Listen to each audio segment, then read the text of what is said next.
Good morning, everybody. I am Nitish sir. Today I am going to teach lesson 1, test for living, English of English book, class 10th, prose, जीने की रफ्तार, summary इन हिंदी, हिंदी में सारांश।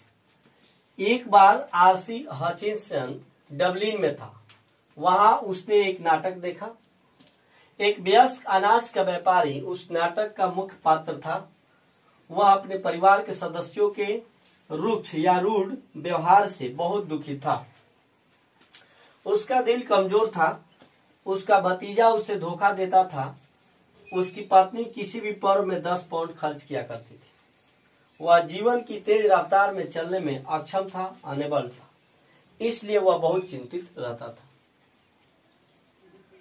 वह करा रहा था क्योंकि उनका कहना था कि 1000 मील घंटे से चलने वाला हवाई जहाज उड़ रहा था, किंतु यह तो उसके लिए अत्यधिक था। यह पंक्ति लेखक के लिए बहुत मोहक थी, क्योंकि लेखक इस बात को जानता था। उसके लिए बात नॉर्मल था, सामान्य था कि 1000 मील प्रति घंटा हवाई जहाज जाती, इसमें कोई संशय की बात नहीं है। यह पंक्ति लेखक के लिए मोहक था। इस पंक्ति ने लेखक के ऊपर एक खास प्रभाव डाला। लेखक ने भूत और वर्तमान के जीवन की तुलना की। पूर्वज लोग सरल जीवन जीते थे। जीवन में उतना तेज चलने की आवश्यकता नहीं थी, किंतु आज तो जो तेज नहीं सोचता वह अपनी जीविका भी नहीं पा सकता।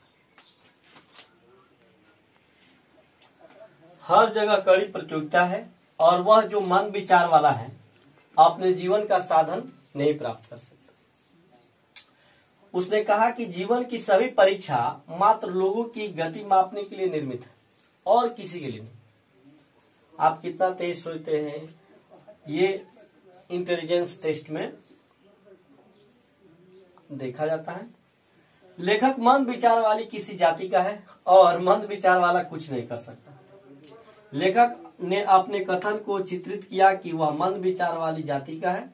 एक बार किसी फिल्म में इसलिए उसे अपनी पत्नी का सहयोग लेना पड़ा, क्योंकि वह मंद विचार वाला है।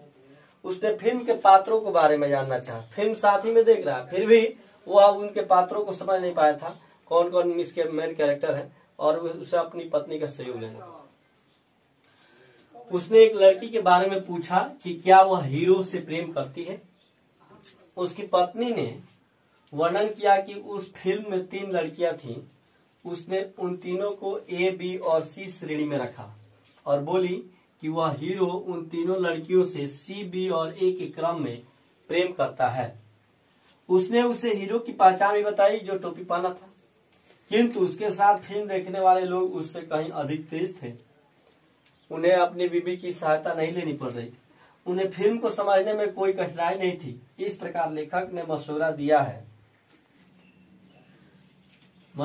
है कि हमें तेज जिंदगी का अनुसरण करने के लिए अपने दिमाग को तेज सोचने का प्रशिक्षण देना चाहिए। इस प्रकार से आपका ये सारांश जो है हिंदी में इस चैप्टर का हुआ। मुझे विश्वास है कि आपको इस पाठ का मोटो समझ में आया होगा।